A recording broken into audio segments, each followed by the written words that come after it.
IPL 2025లో భాగంగా లక్నో చెన్నై జట్ల మధ్య జరిగిన మ్యాచ్లో చెన్నై జట్టు 5 వికెట్ల తేడాతో విజయాన్ని అందుకుంది. ఈ విజయంతో చెన్నై జట్టు వరుస అపజయాలకు ఫుల్ స్టాప్ పడింది. మ్యాచ్ ఓడిపోయే స్థితిలో ధోని ఎంట్రీ ఇచ్చి మ్యాచ్ గెలిపించాడు.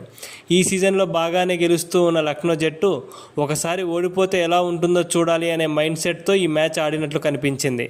కెప్టెన్గా పంత్ కొన్నిసార్లు అద్భుతంగా నిర్ణయాలు తీసుకుంటున్నట్లు కనిపిస్తాడు. మరికొన్నిసార్లు ఇదేం కెప్టెన్సీరా బాబు అని తలబాదుకునే చేస్తాడు.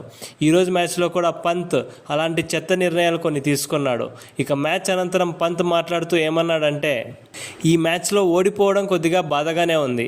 మేము కనీసం 15 పరుగులు తక్కువ చేశామని అనుకుంటున్నాను. బ్యాటింగ్లో వేగం పెంచాలి అని అనుకున్న ప్రతిసారి ఈరోజు మ్యాచ్లో వికెట్లను కోల్పోయాం. సరైన భాగస్వామ్యాలను నెలకొల్పడంలో ఫెయిల్ అయ్యాం.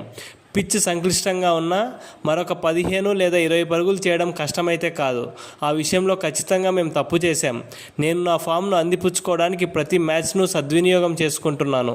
అందుకు తగ్గట్లుగా నా ఆటను మార్చుకుంటున్నాను. చాలామంది సహచర ఆటగాళ్లతో చర్చించిన తర్వాత బిష్నాయ్కి డెత్ ఓవర్లో బౌలింగ్ ఇవ్వకూడదు, అలానే చివరి ఓవర్ కూడా ఇవ్వకూడదని అనుకున్నాను. అందుకే అతడికి చివరిలో బౌలింగ్ ఇవ్వలేదు. ఇక పవర్ ప్లేలో కూడా మేము సరిగ్గా బౌలింగ్ చేయడం లేదు. ఆ విషయాన్ని మేము కొద్దిగా సరి చేసుకోవాల్సిన అవసరం ఉంది.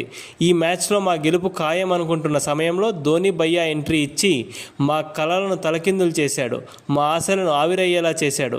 43 ఏళ్ల వయసులో ధోని ఆడుతున్న బ్యాటింగ్ ఎవరికైనా స్ఫూర్తిదాయకమే. అతడు మా ప్రత్యర్థి అయినా అతనిలోని పట్టుదల మాకందరికీ ఎంతో ఆదర్శం. అతన్ని చూసి ప్రతి ఒక్క క్రికెటర్ ఎంతో నేర్చుకోవాలి అని పంత్ ముగించాడు.